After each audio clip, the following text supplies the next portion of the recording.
We've all felt the soft touch of grace in our lives. There are moments that lift us up when we've fallen. They're moments of grace.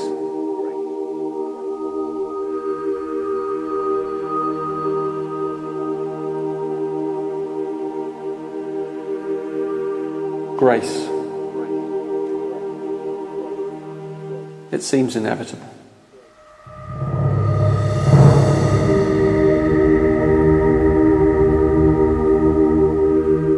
What does it mean to dishonor someone? What does it mean to dishonor yourself? And those two questions are ever connected.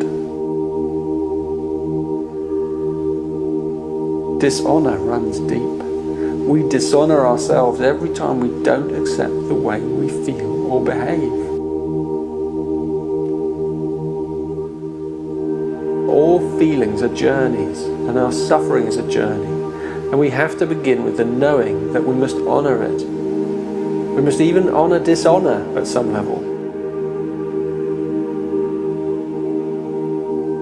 The shadow frequency, we always revert into a victim stance. And if we don't stop and look, how will we ever see the pattern?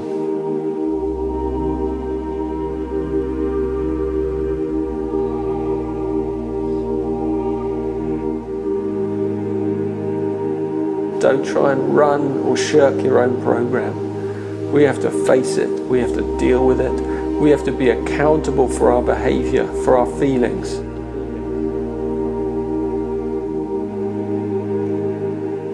For our thoughts. For our self-judgments. And then we have a chance of letting go of those self-judgments. We have to have the chance. It's a process of awareness, that's all. It's simple. Contemplation really, really helps you see these things because it gives you the space, it gives you the pause necessary to see the issue at hand.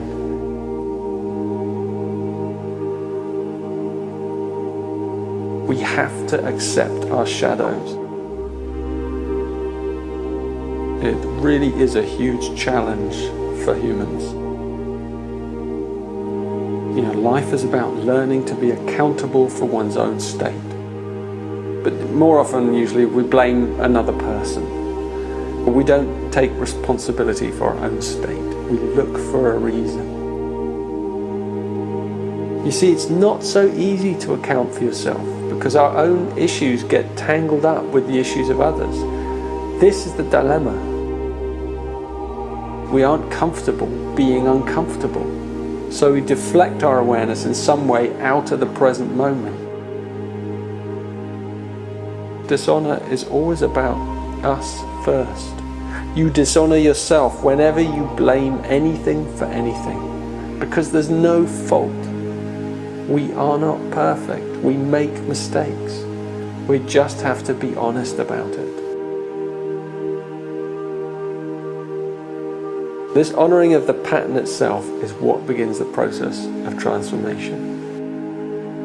It cries out over and over for our attention, for our awareness, and we just have to learn to let it in. It's just honesty, self-honesty, that's all that's needed.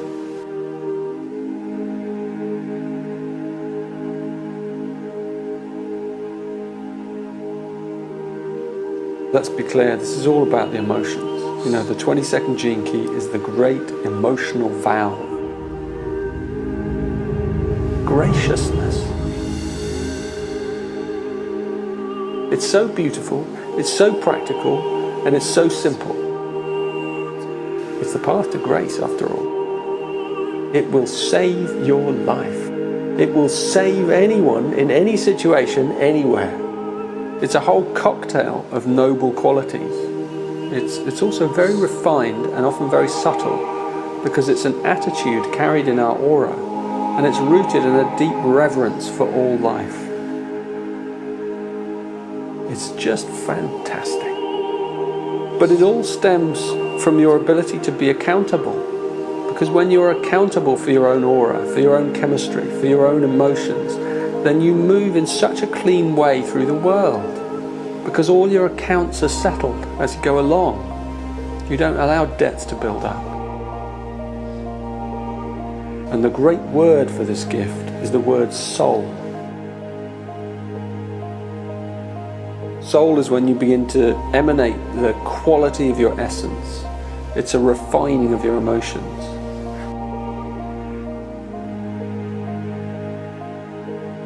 When our soul really shines out, we even begin to let go of the need for pleasure. And then we become grateful for whatever life brings. And that's another quality inherent in graciousness, gratitude. When you feel grateful to life, it's because you're so aware of death, and so your priorities are transformed. And so as we let go of pleasure, so we let go of pain. We become more accepting of life and its rhythms. This is what graciousness brings us. We're no longer a victim of the pleasure-pain cycle. To live with equanimity is to live life lightly, but at the same time, deeply. It means you pay attention, but you have an unquenchable inner calm. Graciousness.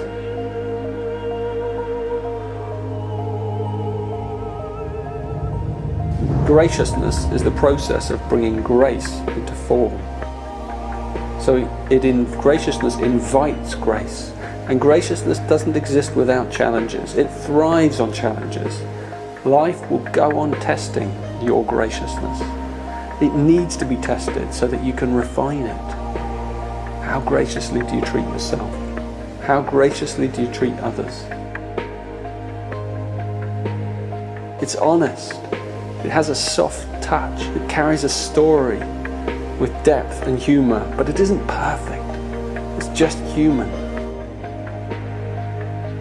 True graciousness can be really gritty.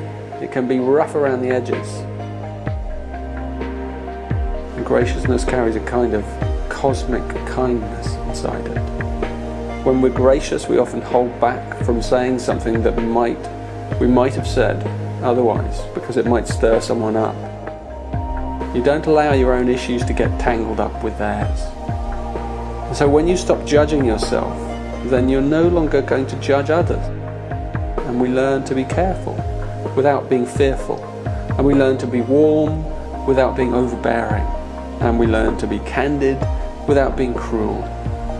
It's a balancing act, is the gift frequency. It's a transformational field in which we're steadily refined. And it's all because we learn to stop dishonoring ourselves at the very deepest level. You see, it's really about owning your own stuff. It's about treating yourself and others with dignity, no matter how they behave.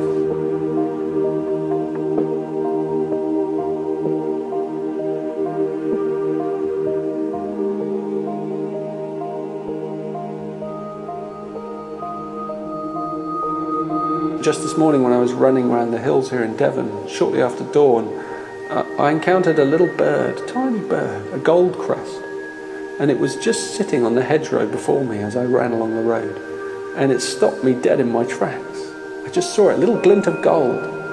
It's a rare little bird, a tiny thing, but with this incredible gold sash on its head. And it gave me one of those magical pauses. Once it had flitted away, I was off again. But I carried it with me, that little moment of grace, that flash of gold. And now here it is, embedded forever in this story, in this gene key. Isn't it funny, grace? Sometimes grace just falls on you, and you can't predict when it will occur, and you can't do anything to make it happen. But you can prepare the ground through the way you deal with difficulties and with graciousness. We have this term, a fall from grace, and it's poignant because grace is often about how we deal with the shadows, how we deal with our mistakes. It all comes back to accountability. We have to deal with our falls as cleanly and openly as possible. Grace is buried in every shadow. It's a gift given to us to open us up to another possibility. That flash of gold. These moments, these spots of time, they're not to be missed. They're to be savoured, and they're to be allowed to mature inside us, because they're the stepping stones for a higher life. And the more grateful we are, the more often they appear.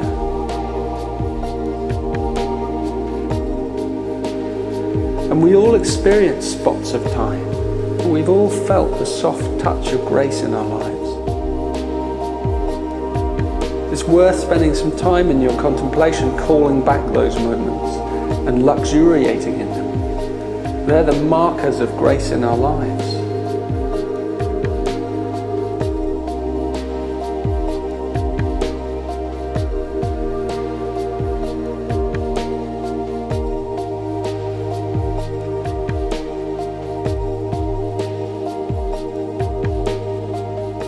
So grace can mean many things to many people, but it's also the same for all people, because there are states of being that transcend suffering, and that is the ultimate meaning of grace. Those states may one day become more readily available to us. So in your life, let your contemplation touch upon grace, on those spots of time that come every now and again. The more you pause and listen, the more grateful and gracious your spirit becomes, and the more of those experiences you'll have, until one day you just vanish, you just evanesce into those higher initiations spoken of in the 22nd city. The 22nd gene key is the seventh seal itself. It contains the codes for the healing of all humanity's wounds. It's the real divine feminine, the spirit of grace, practical, unpalpable, numinous, but always available to the one who loves deeply enough. Grace.